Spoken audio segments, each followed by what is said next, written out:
Voy a empezar primero criticando el concurso Microwatts, porque sí, criticándolo. Yo siempre que me piden hacer esta conferencia critico ese concurso, no porque la idea no sea buena, sino porque el tiempo. ¿Cuánto tiempo estuvisteis? ¿Un mes? ¿2 meses? 2 meses. En 2 meses nadie puede invertir, o sea, con un horizonte temporal de 2 meses no se puede invertir con perspectiva de que se va a generar patrimonio. No es posible. No es posible. Porque si fuera posible, la lista Forbes de los más ricos del mundo estaría lleno de gente que invierte a 2 meses vista. Y la lista Forbes está comprendida por aquellos que invierten a 40 o 50 años vista, ¿no? Y sí es cierto que yo os animo a que sigáis haciendo el concurso para que os acostumbréis a qué es la bolsa y qué es invertir y demás, pero que la bolsa, como hoy explicaré, no es una ruleta rusa o un casino en el que se va a apostar, pues como ellos han dicho, primero en empresas seguras, pero para ganar en empresas volátiles. Si esos $500.000 no hubieran sido ficticios y hubieran sido verdaderos, no lo hubieran hecho. ¿Ok? Entonces, ¿qué es la bolsa? ¿Alguien me podría decir qué es la bolsa? Mercado donde se intercambian acciones de empresas. ¿Qué son acciones de empresas? Representaciones alícuotas de propiedad de una empresa. Imaginaos que vosotros sois emprendedores y os montáis un restaurante, ¿vale? Vosotros solos. Vosotros tenéis el 100% de las acciones de ese restaurante, ¿sí? Ahora ese restaurante tiene mucho éxito y lo sacáis a bolsa. Y sacáis la mitad de las acciones a cotizar. Entonces, el 50% de las acciones serán vuestras y el 50% estará en manos de aquellos que inviertan en bolsa, en esa empresa. Pero las acciones no son más que representaciones de derechos económicos y políticos de la propiedad de una empresa. Es eso. Apple cotiza. Eso significa que si vosotros compráis acciones de Apple, no estáis jugando una ruleta rusa y estáis esperando a ver si sale rojo, verde, negro para ver si ganáis o no. Sois accionistas de Apple con sus derechos económicos y sus derechos políticos. Derechos económicos es que parte de los beneficios de Apple son de vuestra propiedad. Evidentemente, esos beneficios no se repartirán si la mayoría de accionistas de Apple no deciden repartirlos. Es como cualquier sistema político. La bolsa o las empresas cotizadas es el sistema democrático perfecto. Tantas acciones, tantos votos.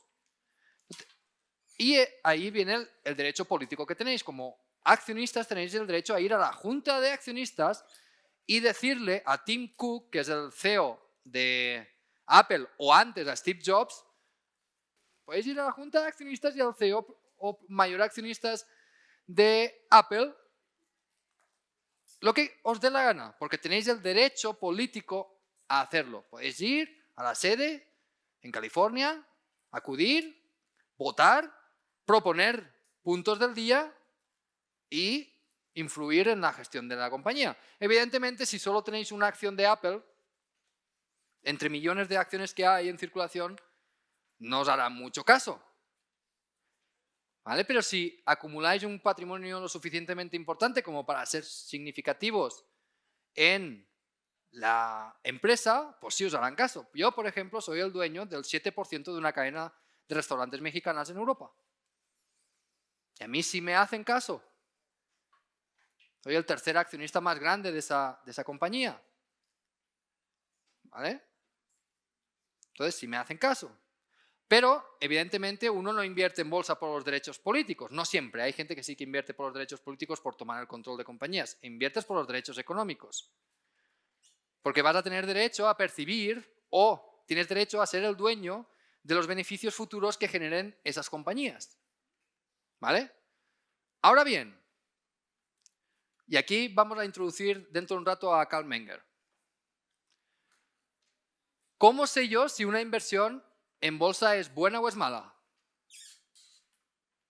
¿Cómo lo sé? Voy a poner un ejemplo.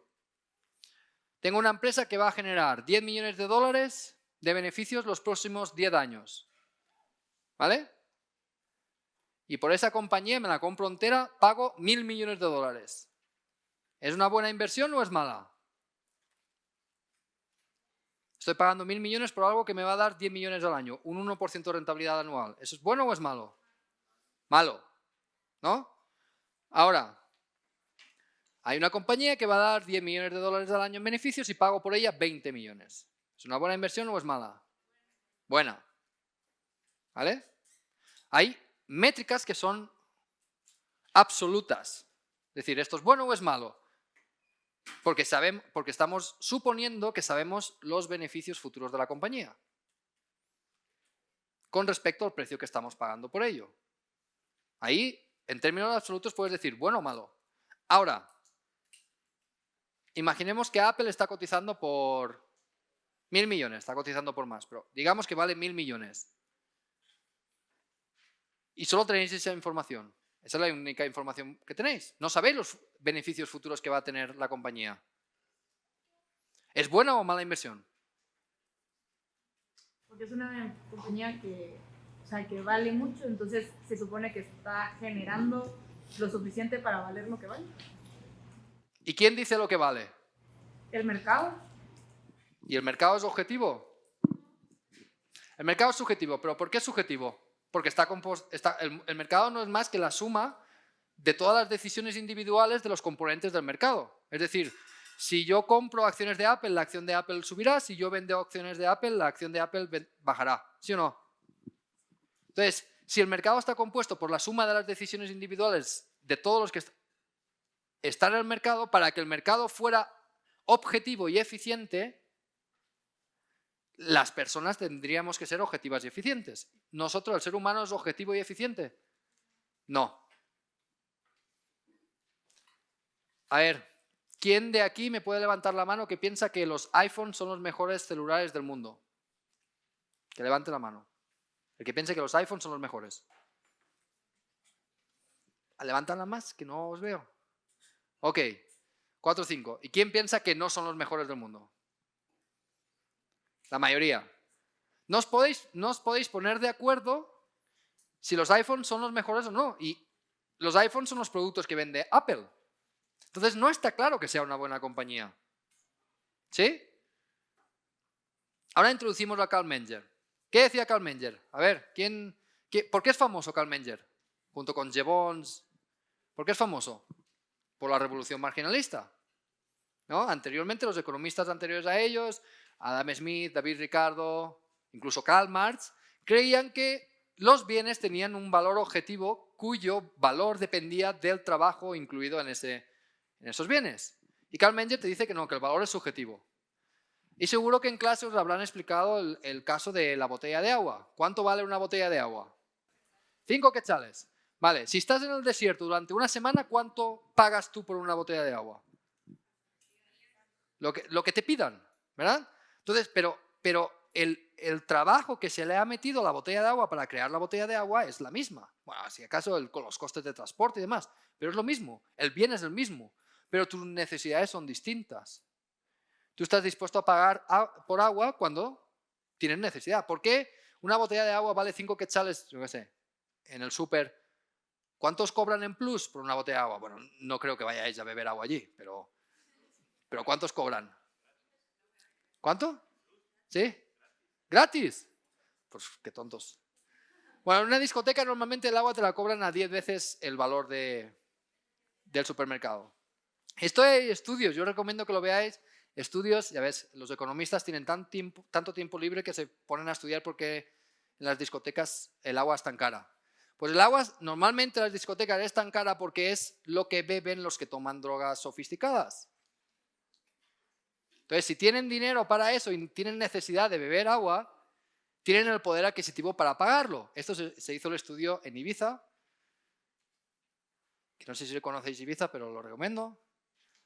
Y el agua es tan cara por eso, porque quien demanda agua la necesita, porque las pastillitas que se toman le dan mucha sed. ¿Ok? Entonces, el valor es subjetivo, dependerá de tus necesidades. Vamos al caso de iPhone. Más o menos, Apple, ¿qué cuota de mercado tiene en el mundo? ¿Lo sabéis? ¿En celulares vendidos? ¿Nadie lo sabe? Bueno, yo os voy a dar cifras que están desactualizadas, seguro que están mal porque lo leí hace mucho tiempo. Están en torno al 30%, ¿vale? De los celulares que se venden en el mundo. Pero Apple tiene el 60% o 70, según cómo se mide, de los beneficios de la industria. ¿Qué significa eso? Que a pesar de vender solo el 30% de los celulares, tienen la mayoría de los beneficios de la industria. ¿Y eso por qué es? Porque los iPhones son más caros, ¿sí o no? Más caros de lo que son celulares comparables. Un mismo celular que no tenga la manzanita vale $500, el celular de la manzanita $1000. ¿Por qué la gente es tan estúpida de comprarse un iPhone? Y yo primero, yo llevo iPhone. ¿Por qué? ¿Por qué nos compramos iPhone? ¿Es por las características del celular, por la calidad de la cámara? Vosotros cuando vais a la tienda de Apple miráis la calidad de la cámara, la capacidad de almacenaje, la batería y todo. ¿Miráis eso? ¿Sí? No, lo que mira la gente es, yo no me estoy comprando un celular, me estoy comprando un iPhone. Y el llevar al iPhone me une a un club exclusivo de gente que tiene iPhone. Vamos a poner otro ejemplo, que a lo mejor con los celulares no lo veis tan bien. ¿Por qué la gente se compra Rolex?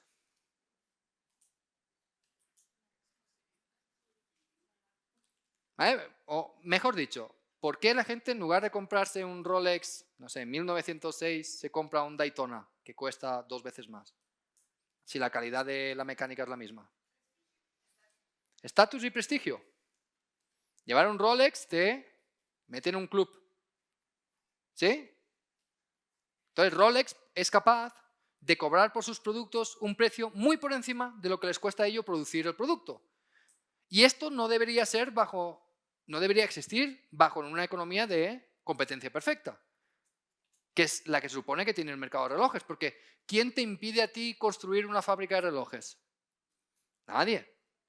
¿Verdad? No hay límites, no es que los suizos prohíban a los demás construir relojes, ¿verdad?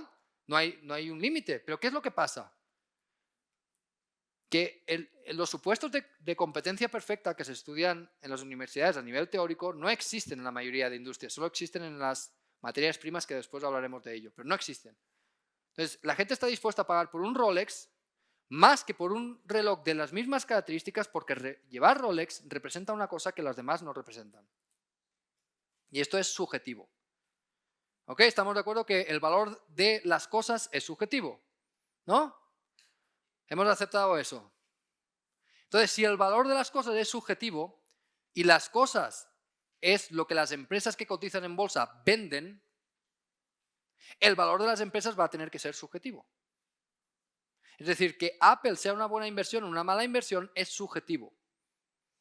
Y si cada uno de nosotros tiene una opinión subjetiva sobre el precio que hay de mercado es el cruce de opiniones. Yo quiero vender, para vender alguien me tiene que comprar. Si yo vendo es porque creo que la empresa vale menos de lo que está cotizando ahora. No vale tanto para mí, entonces vendo. Pero tiene que haber otro que tenga la opinión contraria, por eso compra. ¿Ok? Entonces el precio en la bolsa marca continuamente la suma de las expectativas subjetivas de los agentes económicos. Si yo compro Apple, pienso que en el futuro Apple va a tener beneficios que sobre el precio que estoy pagando ahora representará una buena rentabilidad. ¿Sí? Y el que vende está pensando lo contrario. Y este mecanismo de descubrimiento de precios es la bolsa.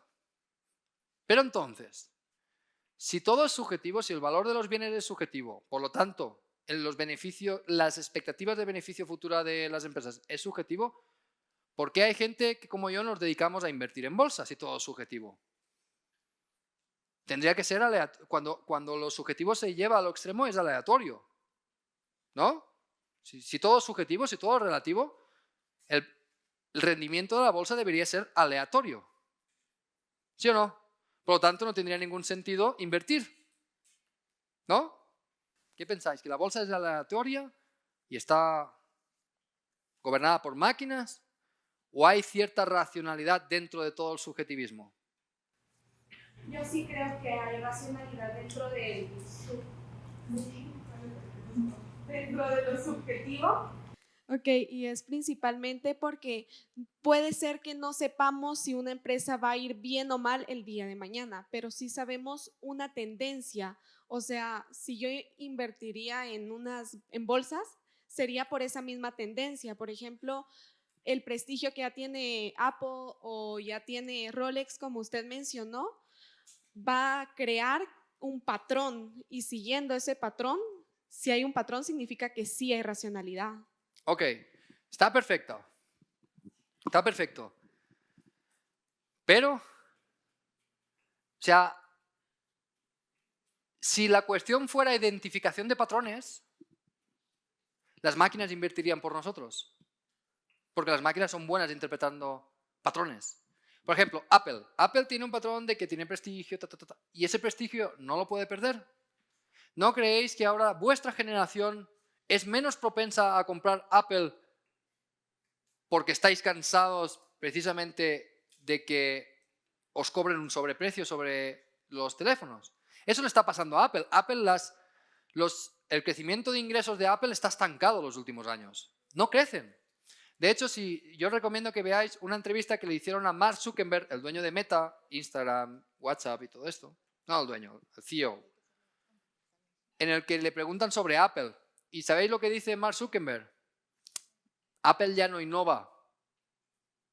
Ya no innova, ahora solo squeeze, ¿cómo se llamaría en español? Solo exprime a los clientes. Cada vez más caro, menos innovación y cada vez más márgenes para ellos. Y eso acaba haciendo daño.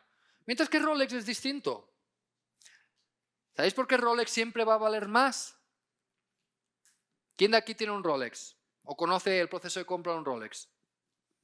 No os preocupéis, no os van a robar. Bueno, os lo cuento yo. ¿Vale? Normalmente para comprarte un Rolex, según qué categoría, pero para comprarte un Rolex Daytona, etcétera, etcétera, etcétera, tienes que entrar en una lista de espera. La lista de esperas puede durar hasta, según el modelo, si quieres un Daytona Gold, puede durar hasta 2 años. ¿Eso qué significa? Que Rolex elige a quién le vende. ¿Ok? Ese producto siempre es exclusivo y siempre va a ser exclusivo. No todo el mundo va a tener esos modelos porque son edición limitada. ¿Qué pasa con los iPhone? Ya todo el mundo tiene Apple. No es como hace 5 años, que el que tenía Apple, 5 o 10 años, que el que tenía Apple sí tenía prestigio. Ya no. Vosotros cuando un amigo saca el celular y es un iPhone, le decís, wow. No, ¿verdad? Os prometo que eso pasaba hace 10 años. Wow, tienes un iPhone. Eso ya no pasa. Ese patrón se ha roto. Entonces, Apple no tiene por qué ser buena inversión de aquí en el futuro. Ha sido una inversión extraordinaria en los últimos 20 años, pero no tiene por qué ser buena inversión en el futuro, porque han cambiado los patrones. Pero sí tiene razón que sí hay cierta racionalidad dentro de todo el subjetivismo. Y hay varias fuentes de valor. Fuentes de valor significa que es pues, las cosas que uno se puede fijar a la hora de invertir. ¿Vale? Primero que se tiene que estudiar es saber la estructura de mercado. No es lo mismo un mercado competitivo, y vamos a hablar de commodities, por ejemplo commodities, que un mercado de nicho. Vamos a ver eso. Imaginaos que yo tengo una plantación de azúcar y voy a la torre y le digo, te vendo mi azúcar para que lo ofrezcas aquí a tus clientes. Y el azúcar normal vale un quetzal, me lo invento. Pero yo le digo, no, el mío vale 2. Porque es mío. Porque el packaging que le he metido es más bonito. Sale aquí un indígena recogiendo el azúcar. Es más bonito. Le he puesto un colorante, es un azúcar rosa. ¿Vosotros creéis que la torre aceptaría eso? Le dirían, no, azúcar es azúcar. ¿No? ¿Os pensáis la Puma, las gasolineras diciendo, mañana doblo los precios, porque mi gasolina es mía? ¿Serviría? ¿Funcionaría? No, ¿verdad? ¿Por qué? Porque son bienes homogéneos. Ahí no hay nada, ahí el precio lo marca el coste marginal. ¿Qué es el coste marginal? El coste de producción de la última unidad. ¿Sabéis el sistema eléctrico en Guatemala cómo es? ¿Sabéis cómo funciona? Es marginalista. ¿Sabéis qué significa? Imaginaros que hay 100 de demanda eléctrica, ¿vale? Los primeros 20 de oferta es hidráulica, que es la más barata, y la ofrecen al precio de un quetzal. Los siguientes 20, como esa fuente de energía ya no puede producir más, los siguientes 20 los produce la eólica o solar, me lo invento, a 2 quetzales. Y nos faltan 60 por rellenar y los 60 siguientes el carbón. Y el carbón es a 40 quetzales. ¿A cuánto se cobra la electricidad? Los primeros 20 a 1 quetzal, los siguientes 20 a 2 quetzales, los siguientes 60 a 40 quetzales. ¿A cuánto se vende? Haced el cálculo. ¿A cuánto se vende la electricidad? ¡A 40! El precio lo pone el último productor en ofrecer la última cantidad de electricidad. Los productores de la energía más barata ganarán mucho dinero, los productores de la energía más cara, break even. O sea, no ganan ni pierden. ¿Vale? Entonces, el precio en un mercado marginalista siempre va a ser igual al coste marginal de la última producción. ¿Sí? ¿Eso se entiende? Vale, pues entonces, en un mercado commodities, ¿vosotros pensáis que es rentable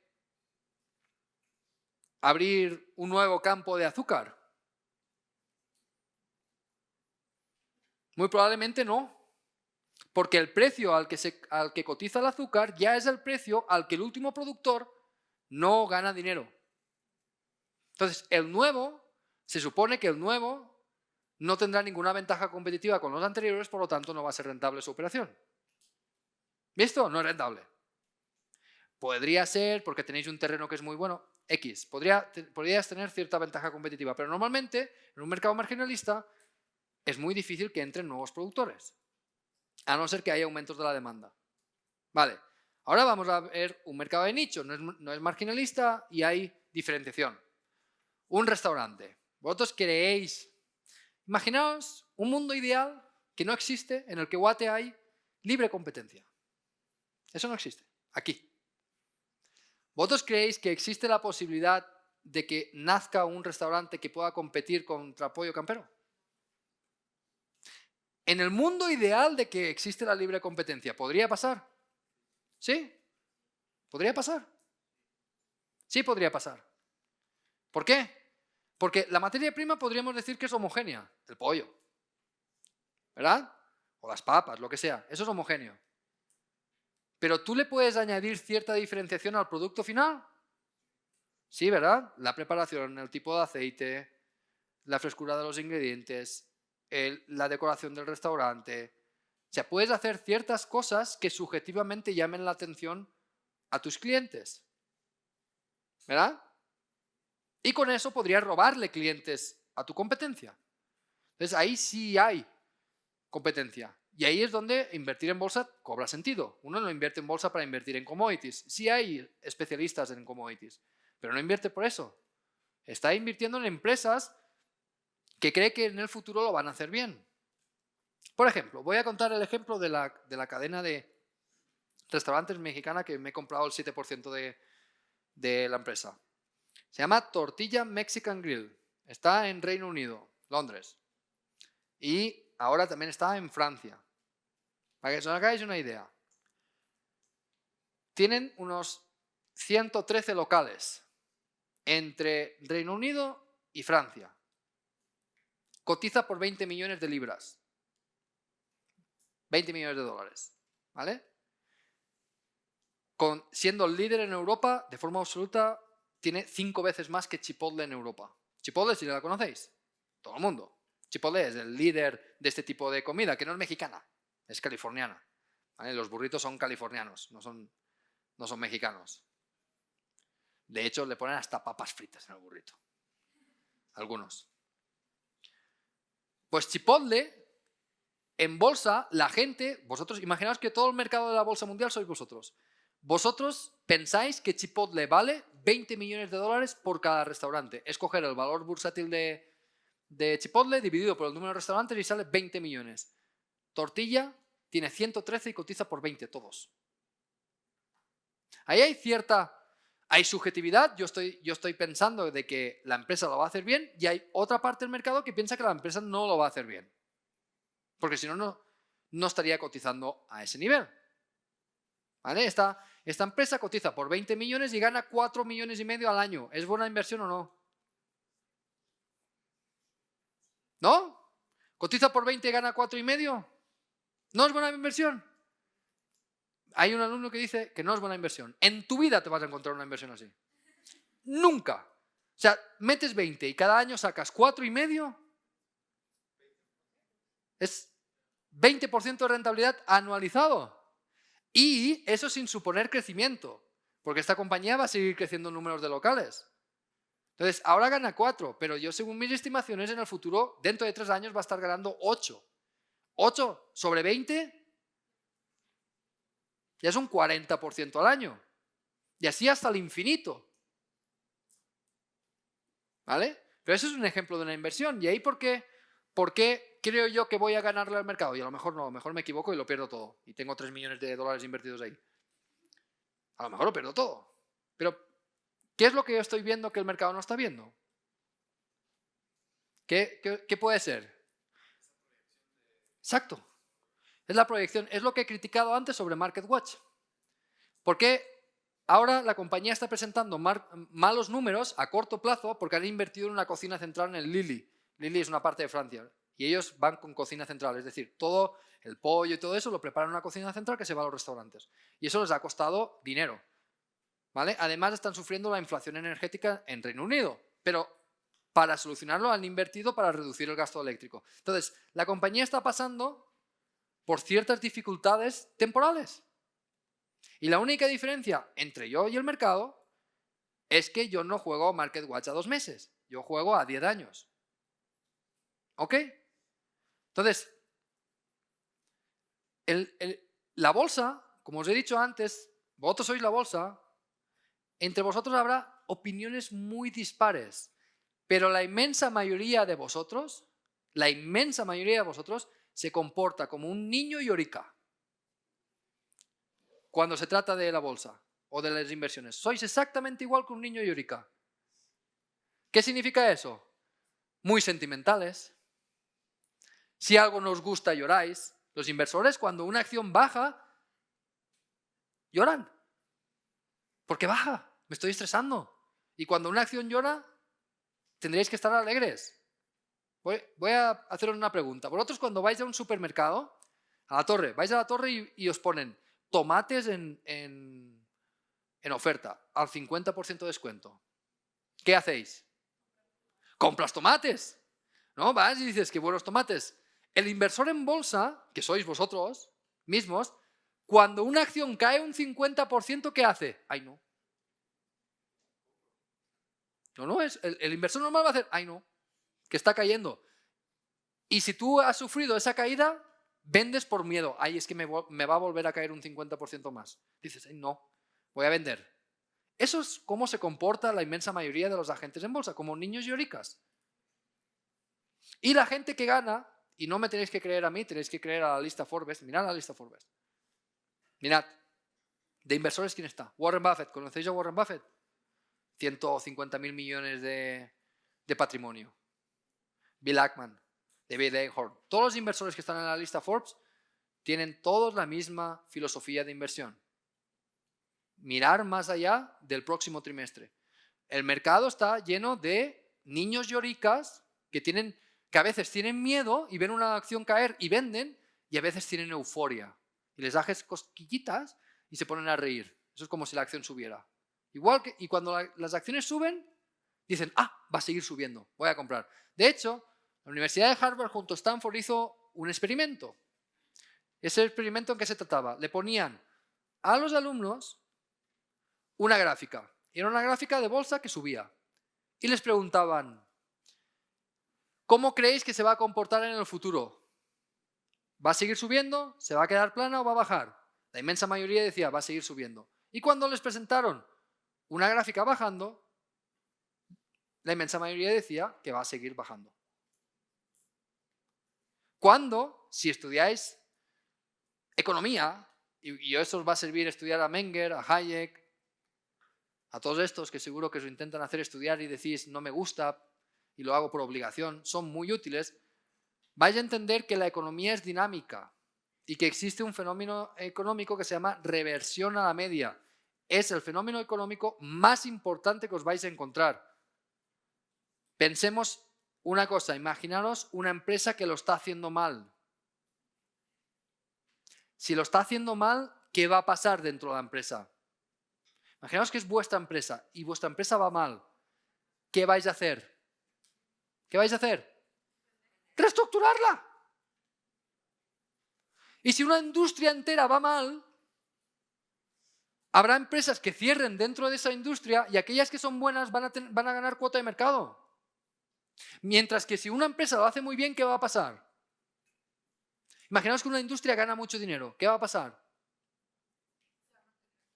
No, van a entrar competidores.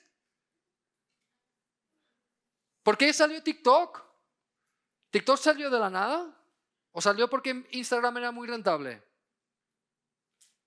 ¿WhatsApp salió de la nada o salió porque Messenger, lo anterior, era muy rentable?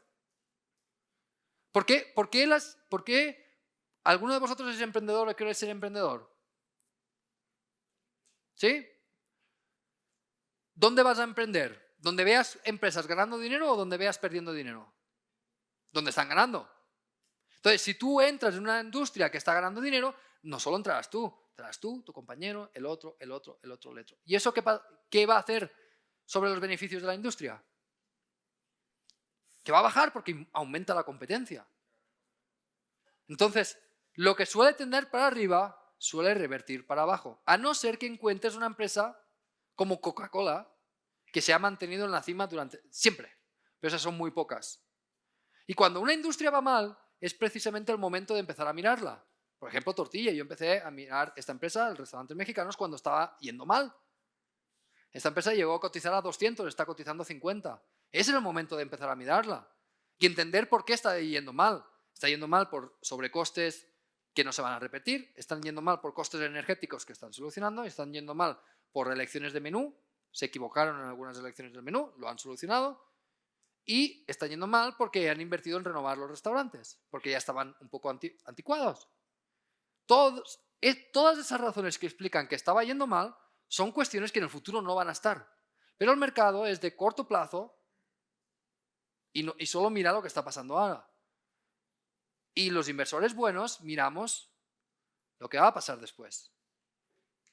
Y no solemos invertir en empresas que lo están haciendo bien. Seguramente, si a vosotros os gusta la bolsa y os preguntara, habladme de una empresa o preguntadme sobre una empresa, ¿de qué empresa me ibais a preguntar? Nvidia, Bitcoin, ¿no? Este tipo de empresa o este tipo de activos financieros. ¿Por qué me preguntaríais sobre ello? Porque es lo que mejor ha funcionado. Y vuestra duda es, ¿va a seguir haciéndolo igual en el futuro? Porque si Nvidia ha hecho un 300% de un año para otro, mi pregunta va a ser, si invierto ahora voy a hacer otro 300%. Eso es lo que la inmensa mayoría de gente va a hacer.